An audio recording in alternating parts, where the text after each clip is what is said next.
Bismillahirrahmanirrahim. Hadis nomor 208. Aqallu ma yujadu utai luwih sithik-sithike perkara. Oh, ini saya baca kitabnya ya. Jadi kadang-kadang menunduk itu karena baca kitab. Karena baca kitab di laptop itu tidak mantep bagi saya. Aqallu ma utai luwih sithik-sithike perkara yujadu kang den temu. Apa ma fi bukan apa ya. Yujadu dan temu fi akhir zaman. Ini sebetulnya ada tambahannya. Aqallu ma yujadu, aqallu ma utawi perkara yujadu kang den temu fi ummati. Dalam hadis jamu segar ada tambahan fi ummati. Fi ummati ing dalam umatku. Fi akhir zaman ing dalam akhir zaman. Oh ya, filenya betul tadi, Mak. Aqallu ma utawi perkara yujadu kang den temu apa ma fi ummati ing dalam umatku fi akhir zaman ing dalam akhir zaman iku dirhamun iku dirham halalun kang halal au akhun utawa dulur yo saku kang bisa den percaya apa bihi apa dulur. Rawahu ngriwayatake hadis sapa Imam Ibnu Asakira Imam Ibnu Asakir dalam kitab tarikhnya An Ibni Umar saking Ibnu Umar. Jadi Rasulullah mengatakan nanti di akhir zaman kita akan kesulitan untuk mencari dirham yang halal, uang yang halal. Kenapa kok kesulitan ya? Sekarang itu uang yang kita pegang itu kan dikeluarkan dari bank, ya toh? Nah, dari Bank Indonesia. Dan bank itu mesti ada sistem riba dan lain sebagainya. Jadi tidak mungkin kita bisa terlepas dari sistem. Anda mau bikin uang sendiri, mau barter dengan emas, perak, ya sulit. Kan itu kan? Karena itu kita akan kesulitan untuk mencari uang yang halal. Karena mesti bercampur dengan riba tadi. Karena itu dikatakan bahwasanya ada seorang ahli, saya lupa namanya siapa, itu mengatakan kalau ada orang mengatakan nyimpan duit di bank itu aman, tidak aman. Salah itu. Salahnya di mana? Ketika Anda nyetor duit di bank, disimpan, uang Anda langsung dibelanjakan kemana? Nah, Anda minta lagi sudah, uang yang tadi itu sudah tidak ada. Anda diganti dengan uang yang lain, yang senilai dengan uang Anda tadi. Nah, apalagi sekarang banyak kasus orang nyimpan duit di bank, kalau cuma 1 juta, 2 juta, berapa juta itu udah hilang.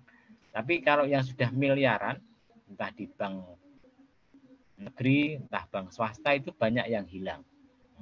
Kemarin kan di Surabaya itu berapa miliar itu ada yang punya deposito hilang itu.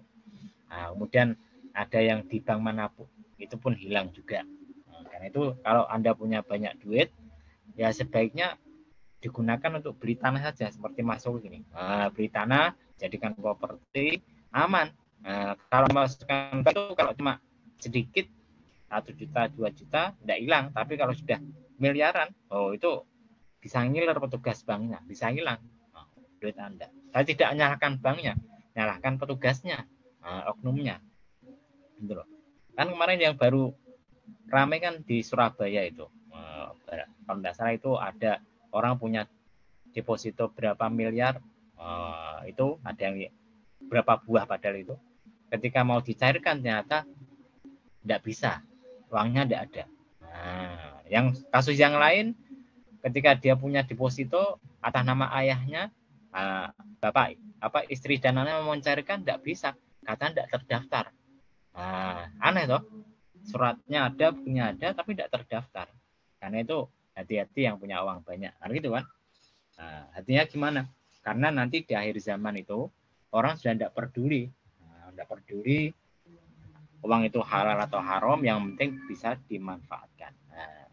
Kemudian yang kedua, au akhun yusaku bihi, atau saudara. Nah, ini sebetulnya akhun ini tidak harus saudara kandung ya, saudara seiman agama atau saudara sepergaulan, yusaku bihi yang bisa dipercaya.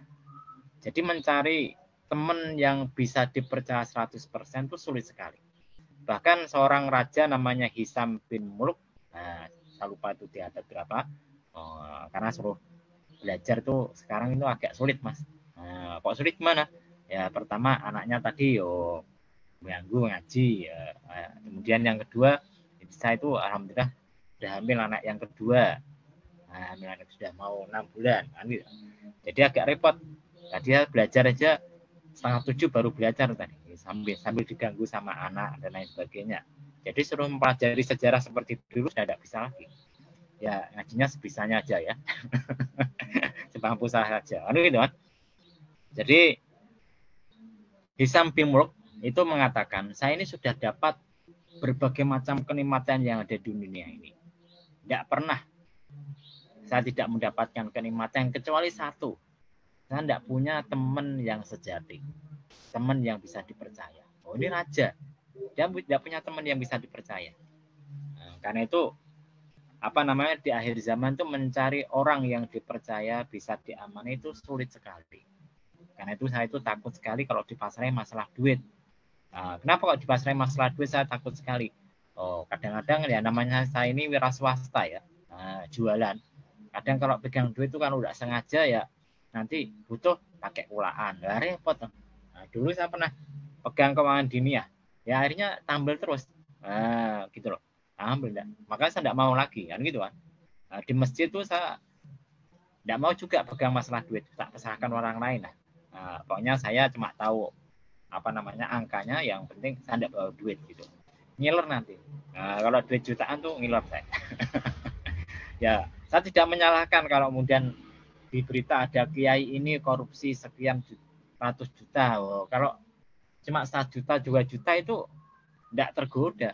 Coba Mas Rusan dikasih duit berapa ratus juta depannya, ngiler kan gitu kan. Nah, ngiler. Nah, maka iman kita itu tidak sekuat orang-orang zaman dahulu. Nah, jadi hati-hati masalah duit ya. Kita kembali lagi. Karena itu ada seorang ulama namanya siapa ini? Rojak bin Haywah mengatakan, memberikan tip untuk berteman. Jadi ada kata-kata gini, man la yu'akhi illa man aiba fihi qalla sadiquhu. Orang yang tidak mau berteman kecuali dengan orang yang tidak punya cacat, nanti temannya sedikit sekali. Karena manusia itu mesti punya cacat. Sehebat apapun orang itu mesti punya cacat. Kan gitu, Pak. Contohnya ya, ini saya cuma memberikan contoh saja lah. Contoh saja Imam Nasai. Imam Nasai itu luar biasa hebat, ahli hadis dan lain sebagainya. Cuma punya kelemahan. Apa kelemahannya itu? Dia itu suka berjima sama wanita. Nah, istrinya sendiri tapi loh ya. Itu kelemahannya di itu. Nah, setiap orang hebat apapun punya kelemahan. Kan gitu kan. Utsman bin Affan. Beliau itu ulama, sahabat yang luar biasa. Dermawan dan sebagainya. Tapi juga punya kelemahan. Kelemahannya kalah sama keluarganya. Nah, akhirnya kemudian di pemerintahan keduanya terjadilah nepotisme. Beliau mengangkat saudara-saudara keluarganya jadi gubernur-gubernur. Nah ini jadi tiap orang tuh sehebat apapun tuh mesti punya kelemahan. Punya kelemahan. Jadi satu cerita itu tidak menjelek-jelekan. Saya cuma menceritakan bahwasanya sehebat apapun orang itu mesti punya kelemahan. Kalau kita tidak mau berteman dengan orang yang tidak punya cacat, ya kita tidak punya teman akhirnya. Tidak punya teman. Salah satu karunia Allah yang luar biasa, yang paling hebat tuh Allah tuh menutupi cacat kita, aib kita. Jadi yang dilihat orang itu yang baik-baik. Mas Wuluk, Mas Rosan, lihat saya itu baik-baik saja. Padahal banyak cacatnya. Banyak kekurangannya. Cuma Anda tidak tahu. Untung ditutupi sama Allah Subhanahu wa taala. Kan gitu kan? Coba tidak ditutupi. Anda tidak mau teman-temanan sama saya. Gitu loh. Jadi tidak mau ngaji sama saya. Jadi beliau mengatakan, orang yang tidak mau berteman kecuali dengan orang yang tidak punya cacat, maka temannya akan sedikit.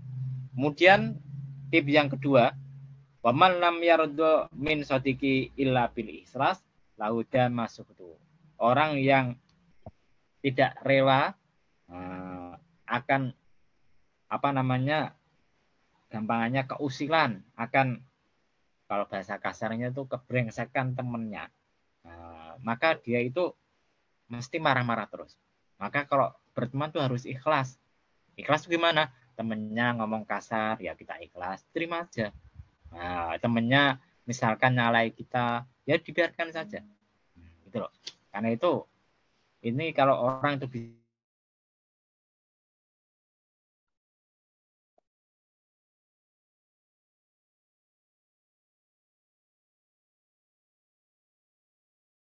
Mati Kang ya.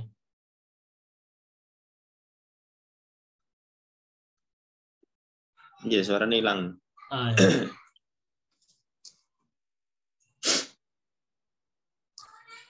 Hilang Pak Farid. Nge-freeze.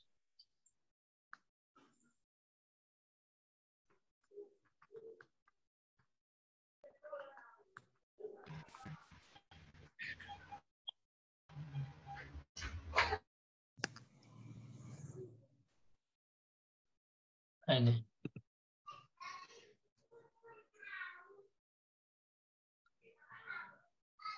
Oh, videonya kejeda ya.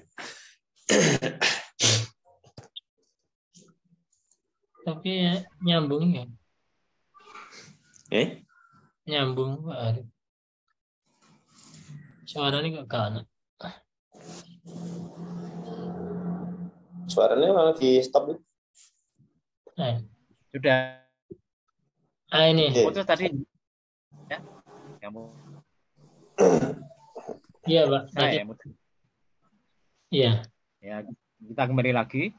Jadi orang itu kalau berteman tuh salah satu syaratnya itu ikhlas. Jadi temennya mau ngusulin, mau jahilin, mau ngasarin kita ya kalau kita ikhlas ya insya Allah itu jadi orang yang enjoy, tidak gampang marah. Kemudian yang terakhir, waman ataba ikhwanahu ala kulli dambin kasura aduhu.